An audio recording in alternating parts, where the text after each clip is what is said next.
Mashona story by Andrew Lang. There dwelt a knight in Gryaneg of the land of the west, who had 3 daughters, and for goodness and beauty they had not their like in all the isles. All the people loved them, and loud was the weeping when one day, as the 3 maidens sat on the rocks, on the edge of the sea, dipping their feet in the water, there arose a great beast from under the waves, and swept them away beneath the ocean, and none knew whither they had gone or how to seek them. Now there lived in a town a few miles off a soldier who had 3 sons, fine youths and strong, and the best players at shinny in that country. At Christmastide that year, when families met together, and great feasts were held, Ian, the youngest of the 3 brothers, said, "Let us have a match at shinny on the lawn of the Knight of Gryaneg, for his lawn is wider and the grass smoother than ours."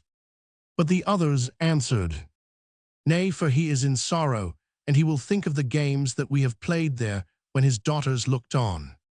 Let him be pleased or angry as he will," said Ian, "we will drive our ball on his lawn today."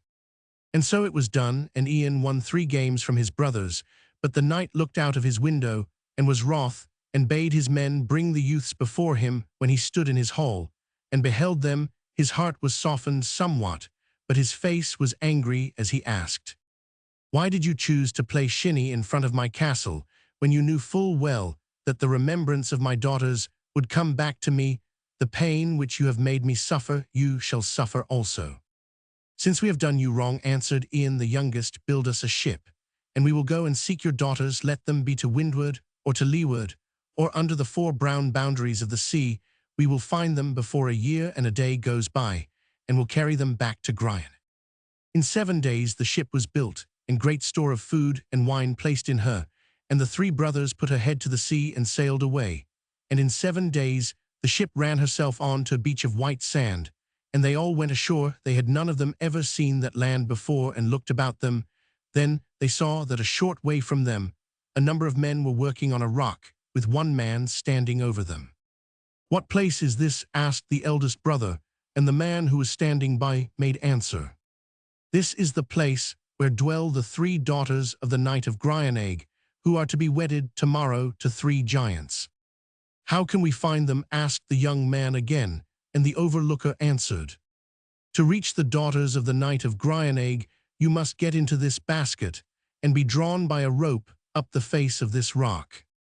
"Oh, that is easily done," said the eldest brother, jumping into the basket, which at once began to move and up till he had gone about halfway, when a fat black raven flew at him and pecked him till he was nearly blind, so that he was forced to go back the way he had come. After that the second brother got into the creel, but he fared no better, for the raven flew upon him, and he returned as his brother had done. "Now it is my turn," said Ian, but when he was halfway up the raven set upon him also. "Quick, quick," cried Ian to the men who held the rope, "quick, quick, or I shall be blinded." And the men pulled with all their might, and in another moment Ian was on top, and the raven behind him. "Will you give me a piece of tobacco?" asked the raven, who was now quite quiet. "You rascal, am I to give you tobacco for trying to peck my eyes out?" answered Ian. "That was part of my duty," replied the raven, "but give it to me, and I will prove a good friend to you." So Ian broke off a piece of tobacco, and gave it to him. The raven hid it under his wing, and then went on, "Now I will take you to the house of the big giant, where the knight's daughter sits sewing till even her thimble is wet with tears." And the raven hopped before him till they reached a large house, the door of which stood open. They entered, and passed through one hall after the other, until they found the knight's daughter, as the bird had said. "What brought you here?" asked she, and Ian made answer, "Why may I not go where you can go?" "I was brought hither by a giant," replied she. "I know that," said Ian, "but tell me where the giant is, that I may find him." "He is on the hunting hill," answered she, "and naught will bring him home save a shake of the iron chain which hangs outside the gate. But there, neither to leeward nor to windward, nor in the 4 brown boundaries of the sea, is there any man that can hold battle against him, save only Ian the soldier's son, and he is now but 16 years old, and how shall he stand against the giant? In the land whence I have come there are many men with the strength of Ian," answered he, and he went outside and pulled at the chain, but he could not move it, and fell on to his knees. At that he rose swiftly, and gathering up his strength. He seized the chain, and this time he shook it, so that the link broke and the giant heard it on the hunting hill and lifted his head thinking. "It sounds like the noise of Ian, the soldier's son," said he, "but as yet he is only 16 years old still. I had better look to it." And home he came. "Are you Ian, the soldier's son?" he asked, as he entered the castle. "No, of a surety," answered the youth, who had no wish that they should know him. "Then who are you in the leeward, or in the windward, or in the 4 brown boundaries of the sea, who are able to move my battle chain? That will be plain to you after wrestling with me as I wrestle with my mother, and 1 time she got the better of me, and 2 times she did not." So they wrestled and twisted and strove with each other, till the giant forced Ian to his knee. "You are the stronger," said Ian, and the giant answered. "All men know that," and they took hold of each other once more, and at last Ian threw the giant, and wished that the raven were there to help him. No sooner had he wished his wish than the raven came. "Put your hand under my right wing, and you will find a knife sharp enough to take off his head," said the raven, and the knife was so sharp that it cut off the giant's head with a blow. "Now go and tell the daughter of the king of Gryaneg, but take heed lest you listen to her words and promise to go no further, for she will seek to help you. Instead seek the middle daughter, and when you have found her, you shall give me a piece of tobacco for reward." "Well have you earned the half of all I have," answered Ian, but the raven shook his head. "You know only what has passed, and nothing of what lies before. If you would not fail, wash yourself in clean water, and take balsam from a vessel on top of the door, and rub it over your body, and tomorrow you will be as strong as many men, and I will lead you to the dwelling of the middle one." Ian did as the raven bade him, and in spite of the eldest daughter's entreaties, he set out to seek her next sister. He found her, where she was seated sewing, her very thimble wet from the tears which she had shed. "What brought you here?" asked the second sister. "Why may I not go where you can go?" answered he, "and why are you weeping?" "Because in 1 day I shall be married to the giant, who is on the hunting hill." "How can I get him home?" asked Ian. "Naught will bring him but a shake of that iron chain which hangs outside the gate, but there is neither to leeward nor to westward nor in the 4 brown boundaries of the sea any man that can hold battle with him save Ian the soldier's son, and he is now but 16 years of age. In the land whence I have come there are many men with the strength of Ian," said he, and he went outside and pulled at the chain, but he could not move it, and fell on his knees. At that he rose to his feet, and gathering up his strength mightily, he seized the chain, and this time he shook it, so that 3 links broke, and the second giant heard it on the hunting hill, and lifted his head thinking. "It sounds like the noise of Ian, the soldier's son," said he, "but as yet he is only 16 years old still. I had better look to it." And home he came. "Are you Ian, the soldier's son?" he asked, as he entered the castle. "No, of a surety," answered the youth, who had no wish that this giant should know him either, "but I will wrestle with you as if I were he." Then they seized each other by the shoulder, and the giant threw him on his 2 knees. "You are the stronger," cried Ian, "but I am not beaten yet," and rising to his feet, he threw his arms round the giant. Backwards and forwards they swayed, and first one was uppermost, and then the other, but at length Ian worked his leg round the giant's, and threw him to the ground. Then he called to the raven, and the raven came flapping towards him, and said, "Put your hand under my right wing, and you will find there a knife sharp enough to take off his head." And sharp indeed it was, for, with a single blow, the giant's head rolled from his body. "Now wash yourself with warm water, and rub yourself over with oil of balsam, and tomorrow you will be as strong as many men. But beware of the words of the knight's daughter, for she is cunning, and will try to keep you at her side. So farewell, but first give me a piece of tobacco." "That I will gladly," answered Ian, breaking off a large bit. He washed and rubbed himself that night, as the raven had told him, and the next morning he entered the chamber where the knight's daughter was sitting. "Abide here with me," she said, "and be my husband. There is silver and gold in plenty in the castle." But he took no heed, and went on his way till he reached the castle, where the knight's youngest daughter was sewing in the hall, and tears dropped from her eyes on to her thimble. "What brought you here?" asked she, and Ian made answer, Why may I not go where you can go? I was brought hither by a giant. I know full well, said he. Are you Ian the soldier's son? Asked she again, and again he answered. Yes, I am, but tell me, why are you weeping?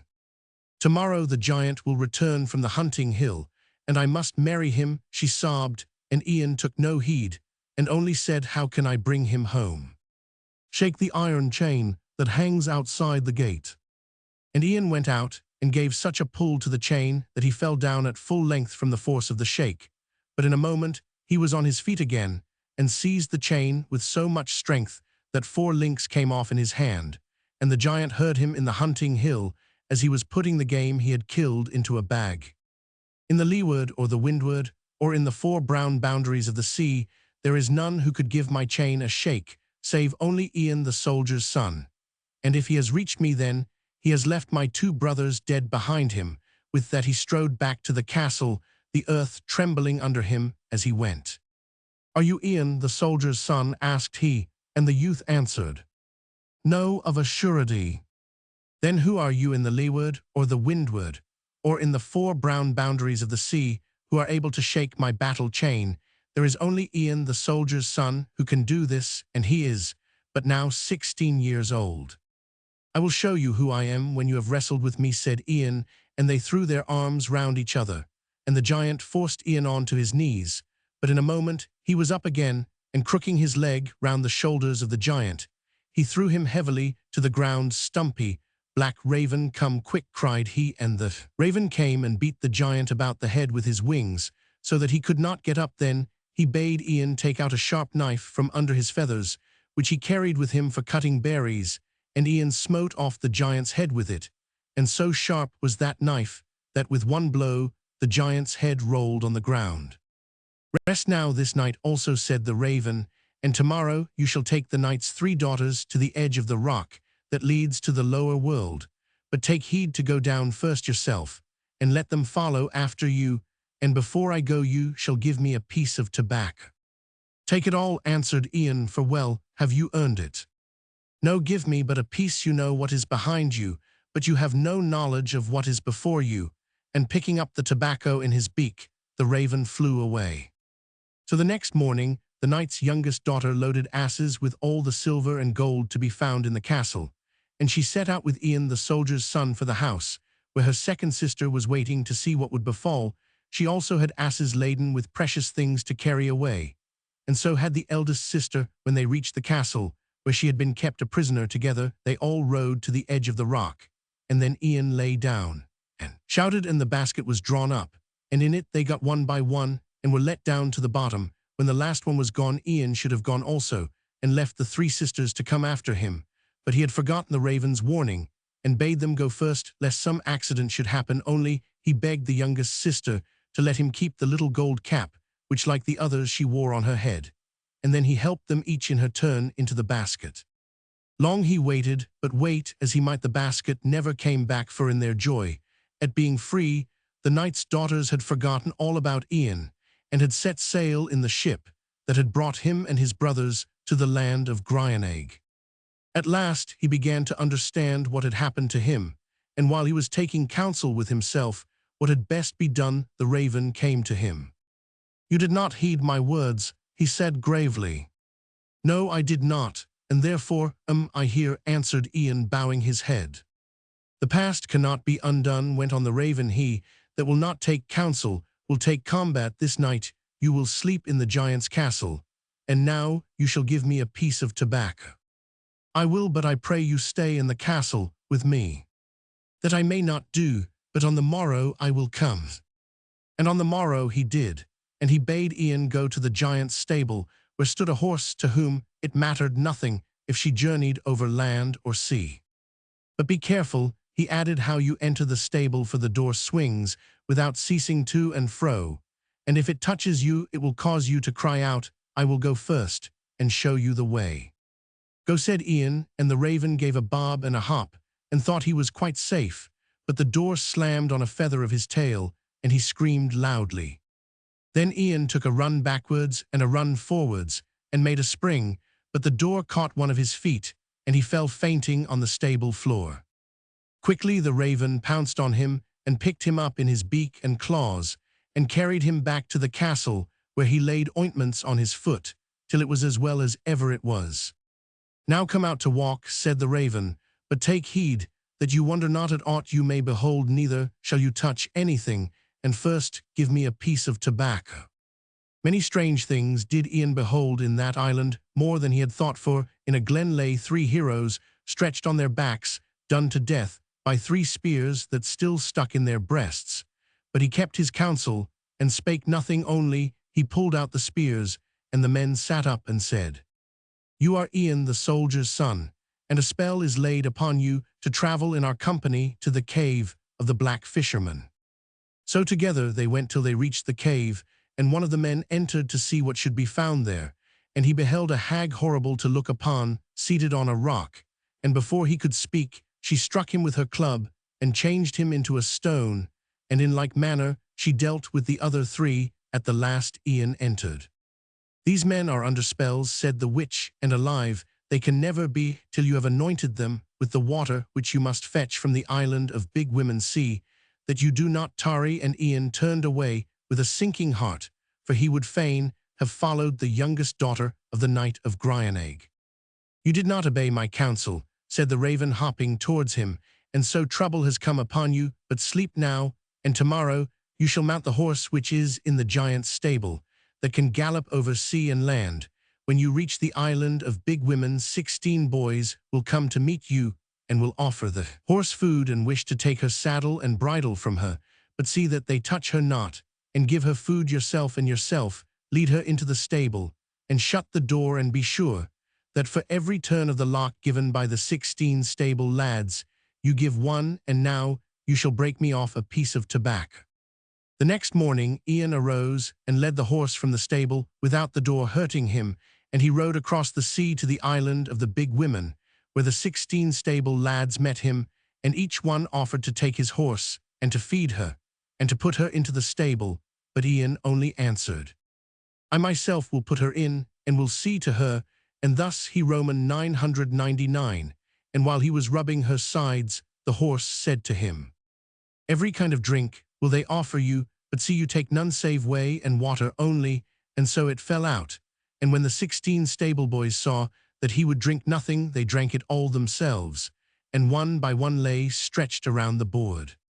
Then Ian felt pleased in his heart that he had withstood their fair words, and he forgot the counsel that the horse had likewise given him, saying, "Beware lest you fall asleep, and let slip the chance of getting home again." For while the lads were sleeping, sweet music reached his ears, and he slept also. When this came to pass, the steed broke through the stable door, and kicked him, and woke him roughly. "You did not heed my counsel," said she, "and who knows if it is not too late to win over the sea. But first take that sword which hangs on the wall, and cut off the heads of the 16 grooms." Filled with shame at being once more proved heedless, Ian arose, and did as the horse bade him. Then he ran to the well, and poured some of the water into a leather bottle, and jumping on the horse's back, rode over the sea to the island, where the raven was waiting for him. "Lead the horse into the stable," said the raven, "and lie down yourself to sleep, for tomorrow you must make the heroes to live again, and must slay the hag, and have a care not to be so foolish tomorrow as you were today."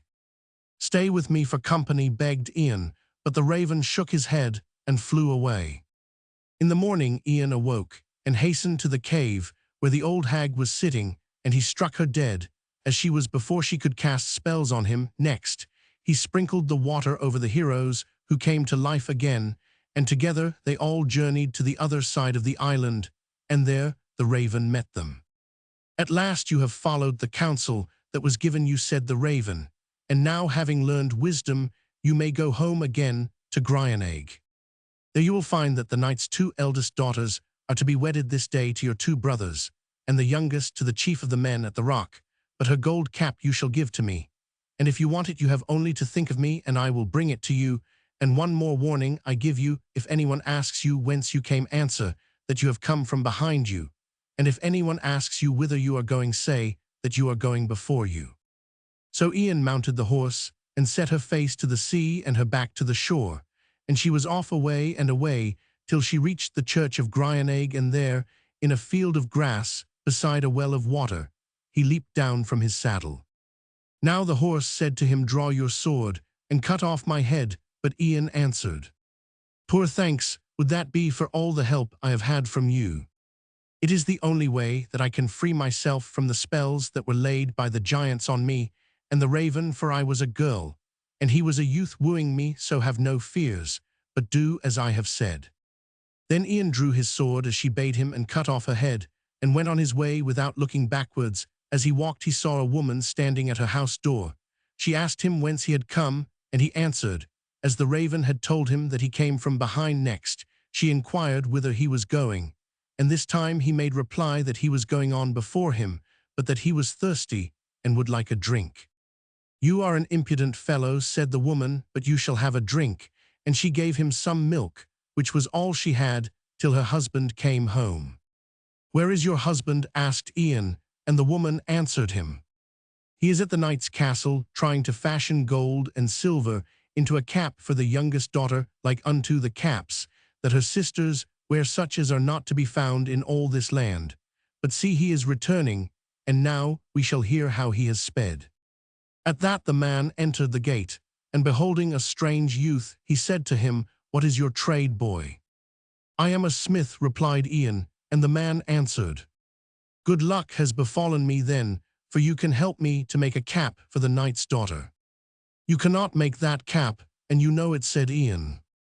"Well, I must try," replied the man, "or I shall be hanged on a tree, so it were a good deed to help me."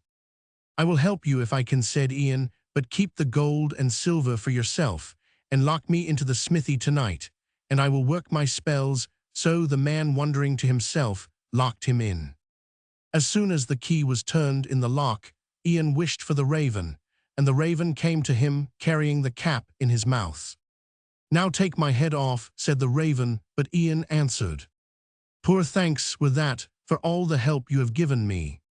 "It is the only thanks you can give me," said the raven, "for I was a youth like yourself, before spells were laid on me." Then Ian drew his sword and cut off the head of the raven, and shut his eyes, so that he might see nothing. After that he lay down and slept till morning dawned, and the man came and unlocked the door and shook the sleeper. "Here is the cap," said Ian drowsily, drawing it from under his pillow. And he fell asleep again directly. The sun was high in the heavens when he woke again, and this time he beheld a tall brown-haired youth standing by him. "I am the raven," said the youth, "and the spells are broken, but now get up and come with me." Then they two went together to the place where Ian had left the dead horse, but no horse was there, now only a beautiful maiden. "I am the horse," she said, "and the spells are broken," and she and the youth went away together. In the meantime the smith had carried the cap to the castle, and bade a servant belonging to the knight's youngest daughter bear it to her mistress. But when the girl's eyes fell on it, she cried out, "He speaks false, and if he does not bring me the man who really made the cap, I will hang him on the tree beside my window." The servant was filled with fear at her words and hastened, and told the smith, who ran as fast as he could to seek for Ian. And when he found him and brought him into the castle, the girl was first struck dumb with joy. Then she declared that she would marry nobody else at this someone fetched to her the Knight of Gryaneg. And when Ian had told his tale, he vowed that the maiden was right, and that his elder daughters should never wed with men who had not only taken glory to themselves, which did not belong to them, but had left the real doer of the deeds to his fate. And the wedding guests said that the knight had spoken well, and the two elder brothers were fain to leave the country, for no one would converse with them.